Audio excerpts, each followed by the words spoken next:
반갑습니다. 산골짜기 TV입니다. 문재인 전 대통령이 키우던 풍산개 3마리를 파양한 사건이 상당히 많은 사람들에게 충격을 주고 있는 것 같습니다. 몇몇 영상을 보니까 거의 사람도 아니다 이렇게 얘기하고 계신 분도 계신데, 물론 그 부분에 대해서 또 여러모로 정부 탓을 하면서 얘기하는 분도 있는 것 같습니다. 저는 그 사람을 비난하거나 또 혹은 비호하거나 두둔하기 이전에 우리가 말씀을 보면서 우리 스스로를 좀 살펴보는 시간을 가지면 좋겠다, 그런 생각을 합니다. 왜냐하면은 지금 반려동물은 굉장히 깊숙이 우리 삶에 들어와 있기 때문에 이 동물에 대한 우리의 어떤 마음을, 시각을 어떤 식으로 성경적으로 정리해 볼 것인가, 이것도 상당히 중요하다고 생각을 합니다. 잠언 12장 10절 말씀에 의인은 자기의 가축의 생명을 돌보나 악인의 긍휼은 잔인이니라. 자, 의인과 악인을 이 가축과 관련해서 구분하는 아주 흥미로운 대목이죠. 자, 의인은 자기의 가축의 생명을 돌본다. 이게 잘 돌본다 하는 의미만 담고 있는 것이 아니라, 이게 돌보다는 단어가 바로 야다, 알다, 남자가 여자를 안다, 서로 동침한다, 이렇게 할 때에도 야다라는 단어를 씁니다. 서로를 잘 알아가는 어떤 그런 단어로서 쓰는 것인데, 이게 가축의 생명을 안다, 야다 이렇게 쓴 것이죠. 그러면은 그 동물, 그러니까 고양이든 개든 혹은 다른 종류의 동물이든 간에 그 가축의 생명의 특징, 그게 맞는 그 본성과 이런 것들에 잘 맞추어서 돌보는 것이죠. 물고기에게는 물고기, 또 고양이는 고양이로서 좋아하는 것이 있고, 그런 것들을 잘 돌보는 것이죠. 그 생명을 잘 알아서 거기에 맞춰주는 것이다, 이렇게 볼 수 있습니다. 자, 그런데 악인의 긍휼은 잔인이다. 악인은 불쌍히 여긴, 긍휼이라는 말은 잔인함과는 같이 갈 수 없는 말이죠. 악인의 긍휼은 잔인이다.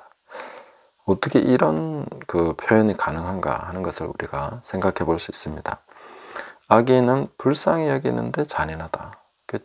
그것이 짐승을 돌본다고 돌보지만 어떤 면에서 다른 목적이 있거나 혹은 거기에 맞춰주지 않고 자기에게 맞추는 거죠. 자기 입장에서의 긍휼, 자기 관점에서의 어떤 이 동물을 이용하게 되는 이런 면들을 보여주고 있다는 것이죠.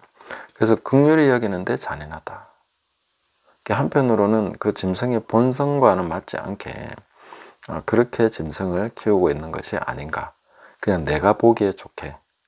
그래서 제가 우리 아이들을 보면서도 아이들에게 제가 늘 얘기하는 것은, 짐승은 짐승답게 자랄 수 있게 해줘야 돼. 짐승이 좋아하는 환경은 사람이 생각할 때 그런 거 아니야.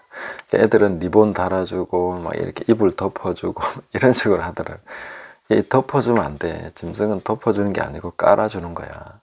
이렇게 해서 깔아주면 또 거기에 자기가 맞춰서 이렇게 하고, 봄이 이렇게 추워지면은 이렇게 털이 촘촘하게 나면서 그렇게 자기 몸을 따뜻하게 만들고, 또 이렇게 봄이 되고 그러면 이제 털갈이를 하면서 여름을 준비하고, 이런 게 이제 그 짐승의 어떤 주기가 있는데, 또 먹는 것이나 이런 것도 거기에 맞춰서 이렇게 해줘야 되는데, 악인의 긍휼은 잔인이다. 자기가 그냥 만족하기 위한 긍휼이라는 거죠. 자기중심적인 긍휼이라는 거죠. 내가 그냥 내 만족을 위한 긍휼이라는 것이죠. 그래서 그 짐승의 상태나 감정이나 이런 것보다는 나한테 맞추도록 하는 어떤 긍휼을 얘기하는 것이 아닌가. 그것은 그 짐승에게는 잔인한 것이다. 자기의 본성과 자기의 것과 맞지 않는 어떤 그런 식으로 돌봄을 받게 된다는 것이죠. 저는 가끔 이 본문을 생각하게 되는데, 왜냐하면 제가 키우는 개도 많고 닭이나 거위나 동물들이 많이 있습니다.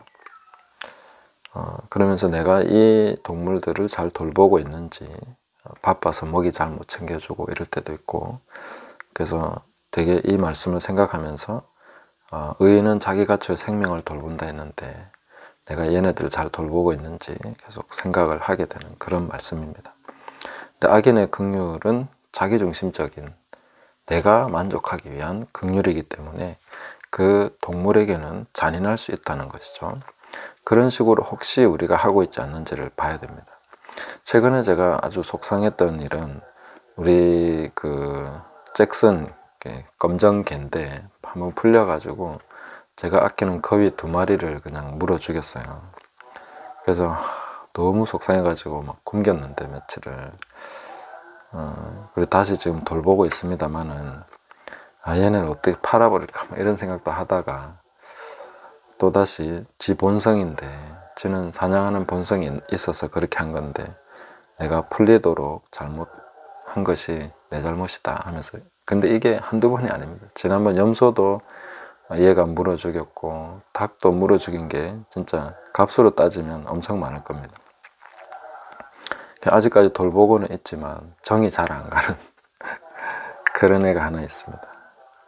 그래서 어찌해야 되나 막 그러고 있는데 그래서 또 이 말씀을 생각하게 됩니다. 의인은 자기 가축의 생명을 돌보나 이 아이의 본성인데 이놈의 본성 때문에 그렇게 된 것인데 내가 얘를 탓하기보다 또 나를 탓하면서 또 다시 한번 마음을 다잡고 돌보려고 생각을 하고 있습니다.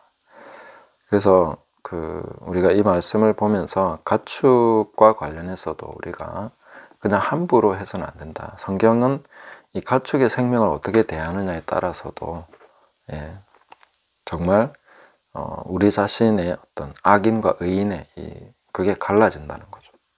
예수님께서는 염소와 양을 나누시면서 지극히 작은 자 하나에게 하지 아니한 것이 곧 내게 하지 아니한 것이다 라고 말씀하셨는데 이 가축도 지극히 작은 자에게 속할 수 있습니다. 그래서 지극히 작은 자라는 개념은 내가 정말 무시하는 무시해도 아무 상관없는 누군가 비난하거나 그렇지도 않는 그런 것에 대해서 해당되는 것이 지극히 작은 자이기 때문에 우리가 지금 키우고 있는 반려동물이 있다면 이 가축에 대해서 이 아이에 대해서 내가 지금 어떻게 대하고 있는지 이 부분도 우리가 말씀을 통해서 잘 살펴봐야 되겠다.